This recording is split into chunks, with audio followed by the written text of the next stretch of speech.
આલેખની રીત વિશે શીખ્યા હતા. આલેખની રીતની મદદથી ઉકેલ મેળવતા પણ શીખ્યા હતા. આજે આપણે સ્વાધ્યાય ચલાવીશું જે આલેખની રીતથી ઉકેલ શોધવાના થાય છે. સ્વાધ્યાય 3.2 જેનો પ્રશ્ન નંબર 1 જે ધોરણ 10 ના 10 વિદ્યાર્થીઓ, ધોરણ 10 છે જેના 10 વિદ્યાર્થીઓ ગણિતના કોરડાની સ્પર્ધામાં ભાગ લે છે. જો ભાગ લેનાર છોકરીઓની સંખ્યા છોકરોની સંખ્યા કરતા 4 વધારે હોય તો કેટલા છોકરાઓ અને કેટલી છોકરીઓએ કોરડાની સ્પર્ધામાં ભાગ લીધો હશે? આપણે અહીંયા આગળ ધોરણ 10 ના વિદ્યાર્થીઓમાં છોકરાઓ અને છોકરીઓનો બંનેનો સમાવેશ થાય છે. તો આપણે અહીંયા આગળ ધારવું પડશે. ધારી લઈએ કે છોકરાઓની સંખ્યા x અને છોકરીઓની સંખ્યા y. તો ધારી લઈશું કે ધારો કે છોકરાઓની સંખ્યા x, છોકરીઓની સંખ્યા y. હવે આગળ કહે છે ધોરણ 10 ના 10 વિદ્યાર્થીઓ ગણિતની કોરડાની સ્પર્ધામાં ભાગ લે છે. કેટલા વિદ્યાર્થીઓ? 10, જેના અંદર છોકરા અને છોકરીઓ બંનેનો સમાવેશ થાય છે. એટલે કે બંનેનો સરવાળો થતા કેટલો આવશે? 10x + y = 10. આને કહીશું સમીકરણ 1. પછી એવું કહે છે જો ભાગ લેનાર છોકરીઓની સંખ્યા છોકરોની સંખ્યા કરતા 4 વધારે હોય, જો છોકરીઓની સંખ્યા શું? y લઈ લઈએ. છોકરાઓની સંખ્યા કરતા છોકરાઓની સંખ્યા કેટલી? x કરતા 4 વધારે હોય. વધારે એટલે શું? +4. તો +4 કહી દઈશું. હવે આપણે +x અંદર લઈ દઈશું તો શું થશે કે y - x = 4, જેને આપણે સમીકરણ 2 કહીશું. હવે આપણે અહીંયા આગળ આલેખની રીતે ઉકેલવા છે તો આપણે કોષ્ટક બનાવવા પડે, એના અંદર કિંમત મૂકવી પડે. શરૂઆત કરીએ પહેલા સમીકરણથી. x + y = 10. માનો કે બીજા સમીકરણમાં y ઓલરેડી કરતા કરેલું છે તો આપણે ઉપર પણ સ્થાને કરતા કરીશું, y ને જ કરશું. તો કરી દઈએ તો y + x પેલી સાઈડ જશે તો -x. આપણે અહીંયા આગળ કરતા કરી દીધું. હવે આના અંદર આપણે કિંમત મૂકવાની થાય છે. કિંમત મૂકી દઈએ. માનો કે x બરાબર શું મૂકું? 10 મૂકું તો 0 થઈ જશે. તો y = 10 - 10 એટલે કે 0. હવે માનો કે બીજી કોઈ સંખ્યા તમારી ઈચ્છા મુજબ મૂકી શકો એવું નથી, એ સંખ્યા મૂકવી. માનો કે હું અહીંયા આગળ 7 મૂકું તો y = 10 - 7 = 3. હવે માનો કે 3 મૂકું તો y = 10 - 3 = 7. એક આપણું આ કોષ્ટક બની ગયું. હવે કોષ્ટકના અંદર કિંમત મૂકી દઈએ તો x y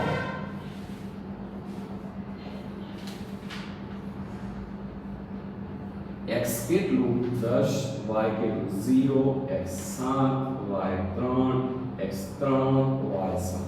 એક કોષ્ટક આપણે બનાવી. હવે બીજા કોષ્ટક બનાવશું જેના અંદર બીજા સમીકરણમાં ઓલરેડી કરતા કરેલું છે.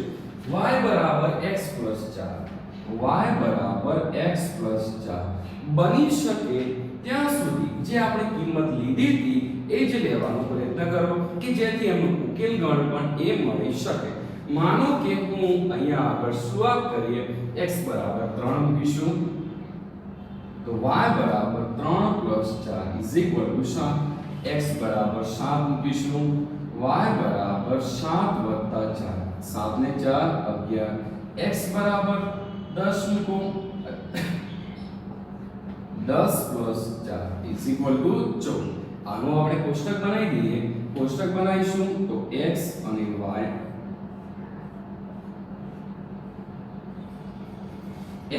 x બરાબર કેટલા? 3. y બરાબર કેટલું? 7. x બરાબર 7, y બરાબર 11. x બરાબર 10, y બરાબર 14. આપણે બંને કોષ્ટક તૈયાર કરી લીધા. હવે શું? હવે આપણે આલેખ દોરવાનો છે અને આલેખ પરથી એ સમીકરણ યુગ્મનો ઉકેલ મેળવીશું. આલેખ દોરવા માટે આપણા જોડે જગ્યા નથી એટલે આપણે આગળનું ભૂસી કાઢીશું. તો આગળનું ભૂસી દઈએ.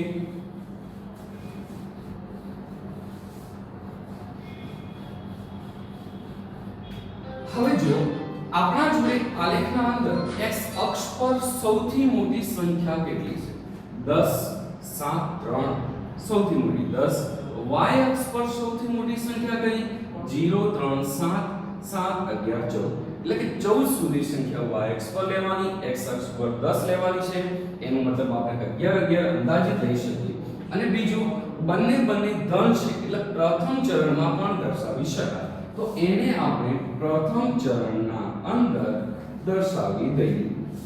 અહીંયા આવશે ઉગમ બિંદુ 0, 1, 2, 3, 4, 5, 6, 7, 8, 9, 10, 11, 12. હવે આપણે અહીંયા લખીશું 1, 2, 3, 4, 5, 6, 7, 8, 9, 10, 11 અને 12. હવે આપણે સંખ્યા તો દર્શાવી દીધી, તમને ખબર હશે. આને આપણે x અક્ષ કહીશું અને આને y અક્ષ. હવે આપણે પહેલું બિંદુ દર્શાવીશું. x અક્ષ પર 10 અને y અક્ષ પર 0. x અક્ષ પર 10 અને y અક્ષ પર 0. આ બનશે 10, 0. હવે જોઈએ x અક્ષ પર 7 અને y અક્ષ પર 3. x અક્ષ ઉપર 7 અને y અક્ષ પર 3. એટલે અહીંયા આગળ બિંદુને આપણે દર્શાવીશું, જે બિંદુ છે 7, 3. હવે x અક્ષ ઉપર 3 અને y અક્ષ પર 7. x અક્ષ પર 3 અને y અક્ષ પર 7 એટલે બંનેનું છેદતું આપણે એવું બિંદુ લેવાનું છે અહીંયા, જે બિંદુ બનશે 3, 7. હવે આ ત્રણેયમાંથી પસાર થતું એક રેખા દર્શાવી દઈએ.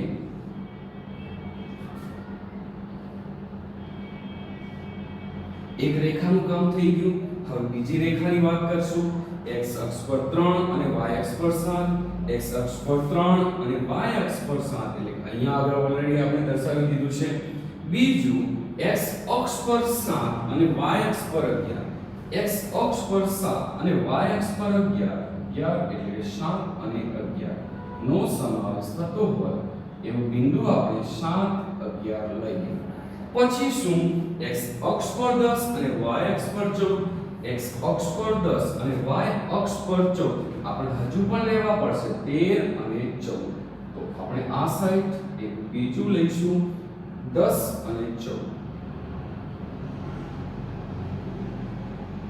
જે છે 10, 14. આ ત્રણેય બિંદુમાંથી પસાર થતી એક આપણે રેખા દોરી દઈએ. આ રેખા જે બંને છેદે એ આપણું સમીકરણ યુગ્મનો ઉકેલ બનશે. બંને ક્યાં છેદે છે? 3 અને 7 બિંદુએ. તો એ આપણું સમીકરણ યુગ્મનો ઉકેલ થશે. તો આપણે લખીશું કે આ સમીકરણ યુગ્મનો ઉકેલ xy બરાબર 3, 7. x બરાબર 3. x એટલે આપણે શું ધાર્યા હતા? છોકરાઓની સંખ્યા. તો લખી દઈએ છોકરાઓની સંખ્યા 3 થશે અને y બરાબર કેટલા? 7. y શું ધાર્યો હતો? છોકરીઓની સંખ્યા. તો લખી દઈએ કે છોકરીઓની સંખ્યા 7 થશે. આ દાખલો આપણો અહીંયા પૂરું થાય છે, જોઈ શકો છો.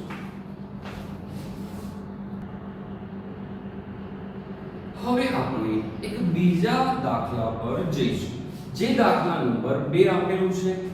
5 પેન્સિલ અને 7 પેનની કુલ કિંમત ₹50 છે અને તે જ કિંમતવાળી કિંમત બદલાતી નથી. 7 પેન્સિલ અને 5 પેનની કુલ કિંમત ₹46. એક પેન્સિલ અને એક પેનની કિંમત શોધવાની છે. તો આપણે અહીંયા ધારી લઈએ બે વસ્તુ છે, એક છે પેન્સિલ અને બીજું પેન. તો ધારો કે પેન્સિલની કિંમત ₹x અને પેનની કિંમત ₹y. તો ધારો કે એક પેન્સિલની કિંમત ₹x અને બીજું શું છે? પેન. પેનની કિંમત આરે લઈશું, એક પેનની કિંમત રૂપિયા y. હવે જોઈએ આપણે 5 પેન્સિલ, એક પેન્સિલની કિંમત x, તો 5 પેન્સિલની કિંમત 5x, 5x લખી દઈશું. એક 7 પેન, આપણે એક પેનની કિંમત y, પેન કેટલા લેવાની 7, તો 7y. અને કુલ કિંમત, કુલ એટલે શું, બંનેનો સરવાળો થતા કેટલું આવે છે 50, જેને આપણે સમીકરણ 1 કહીશું. બીજા સમીકરણની વાત કરીએ, તે જ કિંમત બદલાતી નથી. હવે જોઈએ 7 પેન્સિલ લેવી છે, એક પેન્સિલની કિંમત x, તો 7 પેન્સિલની કિંમત કેટલી 7x. હવે જોઈએ કે 5 પેન, એક પેનની કિંમત y, તો 5 પેનની કિંમત કેટલી થશે 5y. કુલ કિંમત એટલે બંનેનો સરવાળો થતા કેટલું લાવવાનું છે 46. આ બનશે આપણું સમીકરણ 2. આપણા જોડે બે સમીકરણ આવી ગયા છે. હવે આપણે આ બંને સમીકરણના અંદર કિંમત મૂકવી પડશે. જો કિંમત મૂકીશું તો માનો કે કોઈ પણ એકને કરતા કરવું પડશે. કરતા કરી દઈએ. પહેલા સમીકરણની વાત કરું, પહેલું સમીકરણ આપણું છે 5x 7y 50 પ્લસ 5x પેલી સાઈડ જશે -5x, તો y 50 5x. 5 ગુણાકાર પેલી સાઈડ જશે બરાબર, અને 7 ગુણાકારમાં છે બરાબરની પેલી સાઈડ જશે બરાબર. હવે જોઈએ, આપણે ઓલરેડી એ y કરતા કરી દીધું છે. હવે આના અંદર આપણે કિંમતો મૂકવાની થાય છે. કિંમત મૂકી દઈએ. માનો કે y 50 5x 7. પહેલું તો ટ્રાય કરો, કોઈ 0 થતો હોય તો 0 બનાવી દો, આપણને દેખાય છે. માનો કે x ની જગ્યાએ 10 મૂકું, તો 10 50 50, 50 માંથી 50 જાય 0. એનો મતલબ x બરાબર 10 મૂકીશું, y બરાબર 50 50 ભાગ્યા 7 ઇઝ ઇક્વલ ટુ 0. હવે શું? હવે એવી આપણે સંખ્યા મૂકીશું જે આપણે એનું 7 વડે ભાગી શકાય. માનો કે 3 મૂકું તો 3 50 15, 50 માંથી 15 જશે 35, 7 55 એટલે ભાગી શકાય છે. x બરાબર 3, y બરાબર 50 અને 3 50 15 ભાગ્યા 7. 50 માંથી 15 જાય 35 ભાગ્યા 7, 7 5 35 આવ્યા 5. હવે આનું આપણે કોષ્ટક બનાવી દઈશું. કોષ્ટક બનાવીશું x અને y.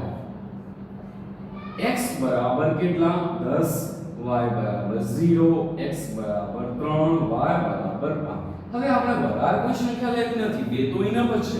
હવે બીજા સમીકરણના અંદર આપણે કરતા કરીશું. બીજું સમીકરણ શું આપ્યું છે કે 7x 5y બરાબર 46. માનો કે y ઉપર કરતા કરે, નીચે પણ y જ કરો, જેથી ભૂલ આવી શકે નહીં. તો પ્લસ 7x પેલી સાઈડ જશે -7x, 5 ગુણાકાર પેલી સાઈડ જશે ભાગાકાર. હવે જોઈએ, આપણું આટલું તો કામ થઈ ગયું. શરૂઆત કરી, માનો કે જે કિંમત મૂકી છે એ મૂકતા જવાબ આવતો હોય એ પહેલું ટ્રાય કરો. હવે જોઈશું, માનો કે x બરાબર 10 મૂકું, 10 સીધા 70 તો વધી જાય છે. એક કામ કરીએ, 3 મૂકીએ તો x 7 તરી 21, 46 માંથી 21 જશે એટલે કે રાઈટ 5 વડે એ સંખ્યાને આપણે ભાગી શકાય છે. તો આપણે ભાગી દઈશું. x બરાબર 3, y બરાબર 46 7 3 ભાગ્યા 5, 46, 7 તરી 21 ભાગ્યા 5. 6 માંથી 1 જશે તો 5, 6 માંથી 1 જશે 5, અને 4 માંથી 2 જાય 2 ભાગ્યા 5, પાયો 25. એટલે કે આપણા જોડે 5 વધ્યા છે. હવે બીજી કોઈ કિંમત મૂકીએ. 3 મૂક્યા પછી 4 મૂકીશું, 7 ચોક 28, એ પણ થતું નથી. માનો કે 8 નું 7 8 56, અને 56 માંથી 16 જશે તો કેટલા, આમ એ પ્રમાણે ચેક કરી શકાય. x બરાબર 8 મૂકીશું, y બરાબર 46, 7 8 56, 7 8 ભાગ્યા 5, 46 માઈનસ 7 8 56 ભાગ્યા 5. 56 માંથી 46 જશે -10 ભાગ્યા 5, 5 2 10 ઇઝ ઇક્વલ ટુ -2. આ બંને કિંમતો આપણે કોષ્ટકમાં લખી દઈએ તો x અને y ની કિંમત આપણે કોષ્ટક આનું બનાવી દઈએ. x બરાબર કેટલા 3, y y કેટલું લઈશું 5, x બરાબર કેટલા 8 અને y કેટલું લઈશું -2. આપણે બંને કોષ્ટક બની ગયા છે. હવે આપણે આલેખ દોરવું છે. આલેખ માટે ફરી જગ્યા નથી એટલે રકમ આપણે ભૂસી દઈએ, એના પછી એની જગ્યાએ લખી કાઢીશું.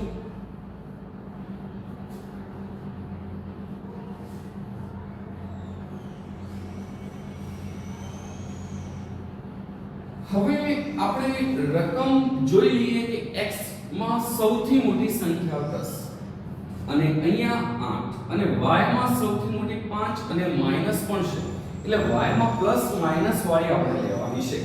એવું આપણે પ્રયત્ન કરીશું. આને આપણે ઉગમ બિંદુ કહીશું. અહીંયા 1 2 3 4 5 6 7 8 અને 9. અહીંયા આપણે લઈશું -1 -2 -3 -4. હવે ઉપર લઈશું આપણે 1 2 3 4 5 6 7 અને 8. આ સાઈડ આવશે -1 -2. હવે પહેલું આપણે બિંદુ દર્શાવીશું. x અક્ષ પર 10 અને y અક્ષ પર 0. તો x અક્ષ પર 10 લેવાના છે, તો આપણે હજુ પણ એક લેવું પડશે 10 અને y અક્ષ પર 0, તો 10 0 બિંદુ આવશે. એના પછી x અક્ષ ઉપર 3 અને y અક્ષ પર 5. x અક્ષ પર 3 અને y અક્ષ પર 5 બંનેમાં આવતું એક બિંદુ લઈ લઈએ, એટલે એ બિંદુ બનશે 3 5. અને આ બંનેમાંથી પસાર થતી એક રેખા દર્શાવીશું. તો બંનેમાંથી પસાર થતી એક રેખા દર્શાવી દઈએ આપણે.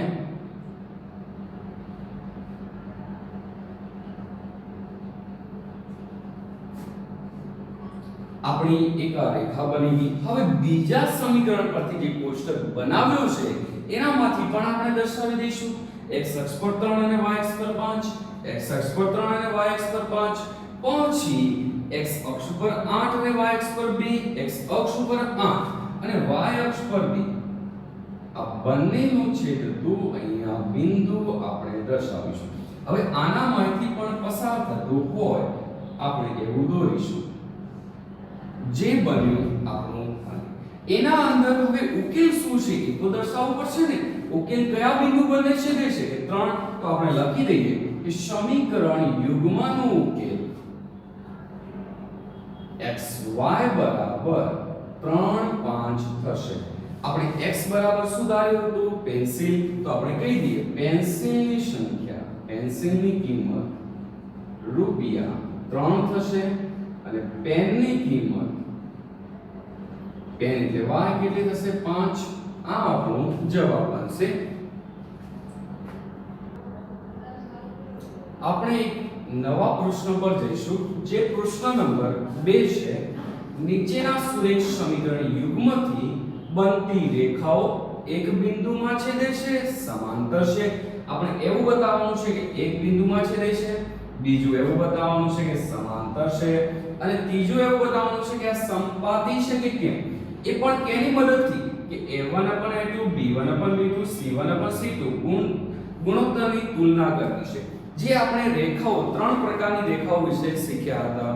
એક રેખા હતી એકબીજાને ભિન્ન હોય, બીજી એકબીજાને સમાંતર હોય, ત્રીજી એકબીજા પર સંપાત થતી હોય તે.